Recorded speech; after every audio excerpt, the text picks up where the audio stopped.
তো আপনাদের দোয়ায়, আপনাদের সহযোগিতা পেলে যদি বাবলু সাহেব এমপি হয়ে আসে, আপনাদেরকে ওয়াদা করছি রাস্তাঘাটের ব্যবস্থা আগে করে দিব ইনশাল্লাহ। আমাদের মুক্তাগাছা যাতে সবাই সুন্দরভাবে চলাচল করতে পারে, এক প্রান্ত থেকে আরেক প্রান্তে যেতে পারে সহজেই, সেটার ব্যবস্থা আমরা সর্বপ্রথম করব। তারপরে স্কুলগুলোর দিকে আমাদের নজর থাকবে যাতে ভালো মানের শিক্ষা হয়। তারপরে আমাদের ইচ্ছে আমরা মুক্তাগাছাতে ভালো মানের একটা হসপিটাল গড়ে তুলব।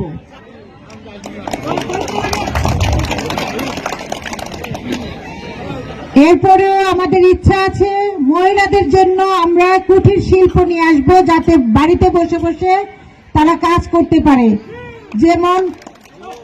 যেমন জামালপুরে দেখবেন আপনারা নকশি কাঁথা সেলাই করে সেইগুলা আন্তর্জাতিক মানের বাজারে বিক্রি হচ্ছে, তাহলে মুক্তাগাছাতে কেন হবে না? আমরা আরো কিছু করতে পারি যেটা করে আমরা আন্তর্জাতিক মানের বাজারে যাতে সেগুলাকে বিক্রি করতে পারি, মহিলারা যাতে ঘরে বসে কাজ করতে পারে, সেইটার ব্যবস্থা ইনশাল্লাহ আমরা করব। এবং কিছু কিছু ফ্যাক্টরি করার ব্যবস্থা করব, কিছু ইন্ডাস্ট্রি করার ব্যবস্থা করব, যাতে কর্মস্থানের ব্যবস্থা করব, যাতে মানুষ কাজ করে খেতে পারে। এটার ব্যবস্থা ইনশাল্লাহ আমরা ভবিষ্যতে করব। তো যাই হোক, আমি আসলে আরো কথা বেশি আর না বাড়াই, তবে একটা কথা আপনাদের সতর্ক করে দিতে চাই।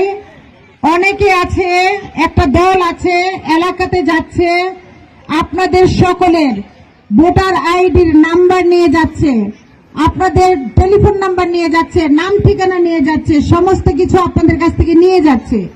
এইটা কিন্তু একদমই ইলিগাল, এটা কিন্তু কোনোভাবেই কাম্য না। কারণ হচ্ছে এটা আপনার পার্সোনাল ব্যক্তিগত জিনিস, এইটা যারা করছে এইটা একদমই ইলিগাল একটা কাজ করছে, এইটা আপনারা কখনোই হতে দিবেন না। এবং আপনাদের ব্যক্তিগত কার্ড কাউকে আপনারা দেখাবেন না। আমরা কি কখনো আপনাদেরকে বলেছি আপনাদের ভোটার আইডির নাম্বার দেন? কখন আপনাদের কাছে আমরা চেয়েছি? এদের উদ্দেশ্য কি? এদের উদ্দেশ্য হচ্ছে জাল ভোট ক্রিয়েট করবে, এই কারণে এই কাজগুলো করতেছে। এবং বিভিন্ন জায়গায় জায়গায় যে কথাগুলো বলছে, জান্নাতের টিকিট বিক্রি করছে, যে আপনারা একটি মাত্র ভোট দিলে নাকি জান্নাতে চলে যাবেন। এখন আপনি মৃত্যুর পরে জান্নাতে যাবেন না জাহান্নামে যাবেন, কেউ কি গিয়ে দেখে আসবে? তাহলে আমরা এই ধরনের কথা বলাটাও তো খারাপ, তাই না? এই ধরনের কথা বলে মানুষকে বিভ্রান্ত করা এটা ভালো কাজ নয়, তাদের লক্ষ্য খুবই খারাপ। তো ধর্ম বর্ণ নির্বিশেষে আমি এক কথাই বলবো যে আপনারা এই ধরনের মানুষ থেকে বিরত থাকেন। আর আপনাদেরকে 1000 টাকা 1500 টাকা লোভ দেখিয়ে একটা ভোট কিনতে চাচ্ছে, মনে রাখবেন আপনার 1000 টাকা 1500 টাকা দিয়ে আপনি কয়দিন চলবেন? 2 দিন, এক বেলা, এর বেশি তো আর না। কিন্তু বিএনপি যদি ক্ষমতায় আসে ইনশাল্লাহ আপনারা 5 বছর এই কার্ডটি হাতে রাখবেন এবং এই কার্ডটি দিয়ে আপনি 5 বছর ভালো থাকতে পারবেন। একটা সরকার যখন ক্ষমতায় আসে 5 বছর থাকতে পারে, তো বিএনপি ক্ষমতায় আসলে 5 বছর এই কার্ডটি আপনাদের যে হাতে থাকবে, যে পাবেন এই কার্ডটি আপনারা এই কার্ডটি দিয়ে টাকা উত্তোলন করতে পারবেন এবং আপনার ফ্যামিলিকে সাপোর্ট দিতে পারবেন। তো এই কার্ডগুলি পেতে হলে, এত সুবিধা বিএনপি দিবে, এগুলো পেতে হলে আপনাদের কি করতে হবে? আর আপনাদের সবাইকে একটা কথা মনে করিয়ে দেই, আপনারা সবাই জানেন আমাদের মরহুমা বেগম খালেদা জিয়া মারা গেছেন।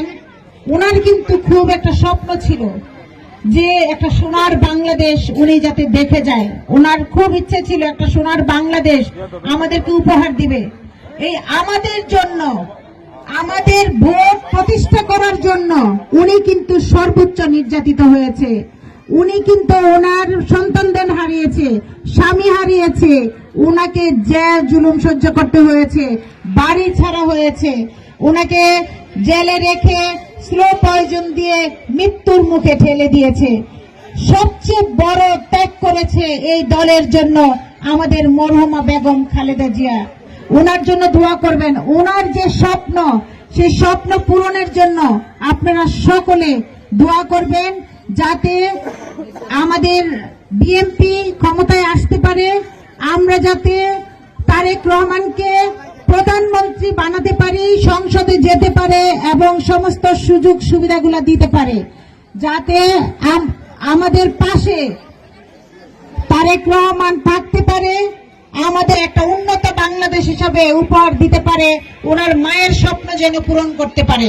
আপনারা সবাই করবেন তো? সবাই ভোট দিবেন কিসে? কিসে ভোট দিবেন? কাকে ভোট দিবেন? বাবলু ভাইকে ধানের শীষে ভোট দিবেন। আপনাদের দোয়া চাই, সহযোগিতা চাই।